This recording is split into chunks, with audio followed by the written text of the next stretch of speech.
Hi, this is Kihoo and welcome to the commentary video for episode 2.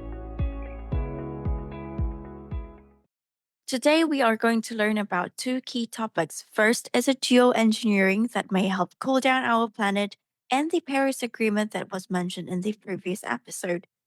First, what is geoengineering? Simply put, it refers to deliberate human interventions in the Earth's climate system to counteract the effects of climate change. It's generally divided into two categories. First is solar radiation management, so called the SRM, and the carbon dioxide removal, called the CDR. Let's start with SRM. In layman terms, SRM cools down planet by reflecting more sunlight back into the space before it gets absorbed. There are many different ways to do it, but commonly discussed approach is cooling down the planet by injecting a stratospheric aerosol, just a chemical, to the atmosphere.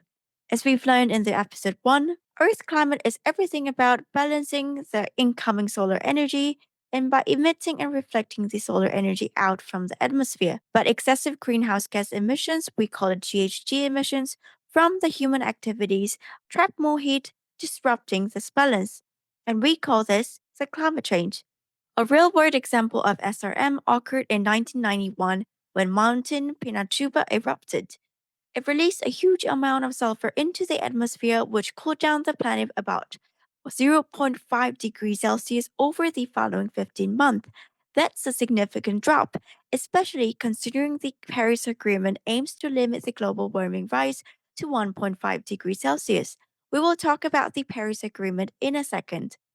So, however, SRM is a temporary and an incomplete fix. While it may reduce the global temperature for a short time, it doesn't fix the problem, as the greenhouse gas emission is still under the atmosphere, trapping a lot of heat, worsening the greenhouse gas effect. And above all, its impact is uneven and unpredictable. Imagine you injected the sulfur over the US atmosphere, then is it likely to cool down the air in Australia? Very unlikely, right? So, moreover, artificially injecting aerosols could disrupt the global weather patterns, worsen air quality, and harm the ecosystem in a ways that we cannot fully predict. There are other SRM ideas too, like deploying the space mirrors or spraying the sea salt into the clouds and make the cloud brighter, which has a higher reflectivity than normal cloud. But again, all these are experimental and come with a big risk. Another geoengineering solution is a carbon dioxide removal, the CDR, which simply captures the greenhouse gas emissions and put it elsewhere. For example, there's a technique of absorbing the CO2 into the oceans that reduce the amount of CO2 in the air. Or you could put it in the box, and we call this carbon capture and storage. Or we could plant more trees, which the tree naturally absorbs the CO2 as they grow but release it when they die. Therefore, CDR is also not a silver bullet as it isn't expensive and technology is pretty much immature. So, this complexity is why Marta in the previous episode opposed India's decision to deploy the SRM. The long term risk may outweigh the short term gains. So now let's briefly look at the Paris Agreement. Paris Agreement is a legally binding international treaty on climate change, where 195 countries promised in 2015 and entered into force in 2016 to protect the climate. For the first time, the developed and developing countries committed to reducing emissions and tackling the climate crisis together.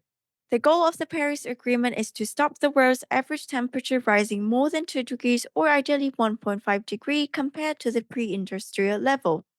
So, to keep this promise, countries submitted their target every 5 years, which is called the NDCs. The full name is Nationally Determined Contributions. And the progress is assessed through the GST, which is a global stocktake that also follows a 5 year cycle. In 2025, many countries have submitted their new or enhanced NDCs, where many countries' targets are still insufficient of what they promised. See the chart from the Climate Action Tracker, and you can see no country is currently on track to meet the 1.5-degree goal. Most NDCs are rated as highly insufficient or even critically insufficient. Should we be worried? Honestly, yes. Weak national climate action means we cannot fully rely on governments to solve the climate crisis. That's why the collective action and our role are more important than ever. So if you like this video, please like and subscribe, and I'll come back with the next episode 3 of the Ministry for the Future. Bye.